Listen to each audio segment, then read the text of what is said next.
Primeira carta aos Coríntios, capítulo 7. Quanto ao que me escrevestes, é bom que o homem não toque em mulher, mas por causa da impureza, cada um tenha a sua própria esposa e cada uma o seu próprio marido. O marido conceda à esposa o que lhe é devido, e também, semelhantemente, a esposa ao seu marido. A mulher não tem poder sobre o seu próprio corpo, e sim o marido. E também, semelhantemente, o marido não tem poder sobre o seu próprio corpo, e sim a mulher. Não vos priveis um ao outro, salvo talvez por mútuo consentimento, por algum tempo, para vos dedicardes à oração, e, novamente, vos ajuntardes, para que Satanás não vos tente por causa da incontinência. E isto vos digo como concessão, e não por mandamento. Quero que todos os homens sejam tais como também eu sou. No entanto, cada um tem de Deus o seu próprio dom. Um, na verdade, de um modo, outro de outro. E aos solteiros e viúvos, digo que lhes seria bom se permanecessem no estado em que também eu vivo. Caso, porém, não se dominem, que se casem, porque é melhor casar do que viver abrasado. Ora, aos casados ordeno, não eu, mas o Senhor, que a mulher não se separe do marido. Se, porém, ela vier a separar-se, que não se case ou que se reconcilie com seu marido, e que o marido não se aparte de sua mulher. Ao mais, digo eu, não o Senhor. Se algum irmão tem mulher incrédula, e esta consente em morar com ele, não a abandone. E a mulher que tem marido incrédulo, e este consente em viver com ela, não deixe o marido. Porque o marido incrédulo é santificado no convívio da esposa, e a esposa incrédula é santificada no convívio do marido crente.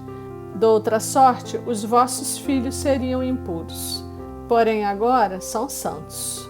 Mas se o descrente quiser apartar-se, que se aparte. Em tais casos, não fica sujeito à servidão, nem o irmão, nem a irmã. Deus vos tem chamado à paz. Pois como sabes, ó mulher, se salvarás teu marido? Ou como sabes, ó marido, se salvarás tua mulher? Ande cada um segundo o Senhor lhe tem distribuído, cada um conforme Deus o tem chamado. É assim que ordeno em todas as igrejas. Foi alguém chamado estando circunciso? Não desfaça a circuncisão. Foi alguém chamado estando incircunciso? Não se faça circuncidar. A circuncisão em si não é nada. A incircuncisão também nada é, mas o que vale é guardar as ordenanças de Deus. Cada um permaneça na vocação em que foi chamado. Foste chamado sendo escravo?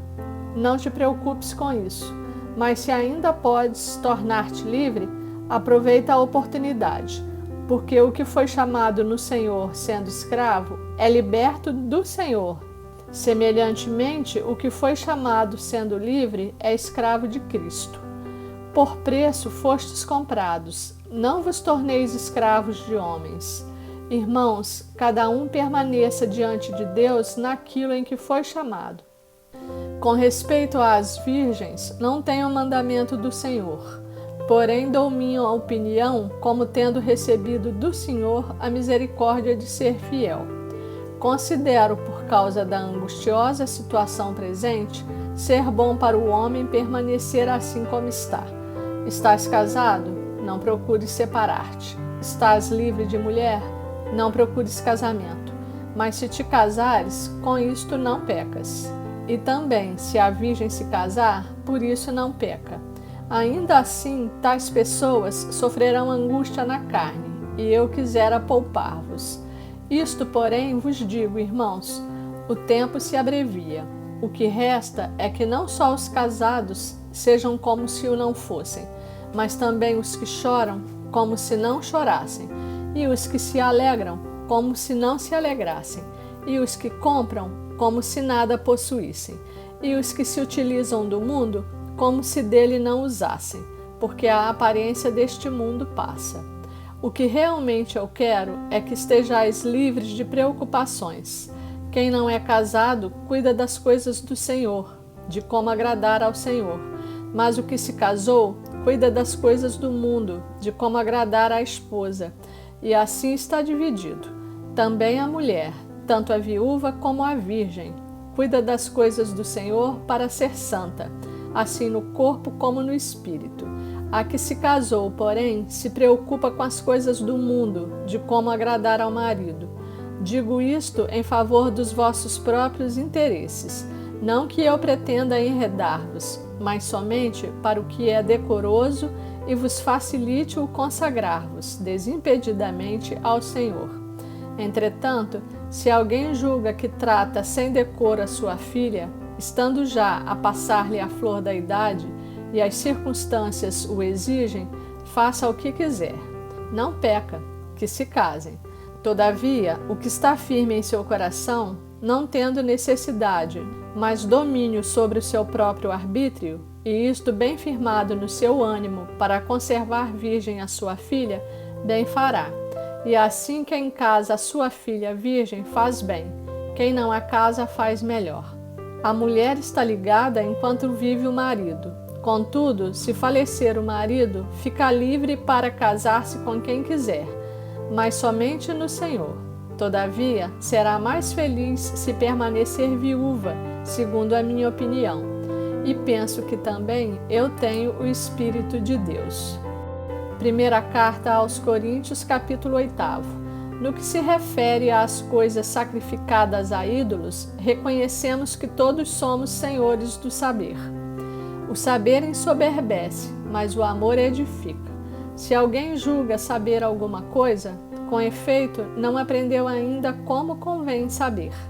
Mas se alguém ama a Deus, esse é conhecido por ele. No tocante à comida sacrificada a ídolos, sabemos que o ídolo de si mesmo nada é no mundo e que não há senão um só Deus. Porque, ainda que há também alguns que se chamem deuses, quer no céu ou sobre a terra, como há muitos deuses e muitos senhores. Todavia, para nós, há um só Deus, o Pai, de quem são todas as coisas e para quem existimos. E um só Senhor, Jesus Cristo, pelo qual são todas as coisas, e nós também por Ele. Entretanto, não há esse conhecimento em todos, porque alguns, por efeito da familiaridade até agora com o ídolo, ainda comem dessas coisas como a ele sacrificadas, e a consciência destes, por ser fraca, vem a contaminar-se. Não é a comida que nos recomendará a Deus, pois nada perderemos se não comermos, e nada ganharemos se comermos. Vede, porém, que esta vossa liberdade não venha, de algum modo, a ser tropeço para os fracos. Porque se alguém te vir a ti, que és dotado de saber, à mesa em templo de ídolo, não será a consciência do que é fraco, induzida a participar de comidas sacrificadas a ídolos? E assim, por causa do teu saber, perece o irmão fraco, pelo qual Cristo morreu. E deste modo, pecando contra os irmãos, golpeando-lhes a consciência fraca, é contra Cristo que pecais. E por isso, se a comida serve de escândalo ao meu irmão, nunca mais comerei carne, para que não venha a escandalizá-lo.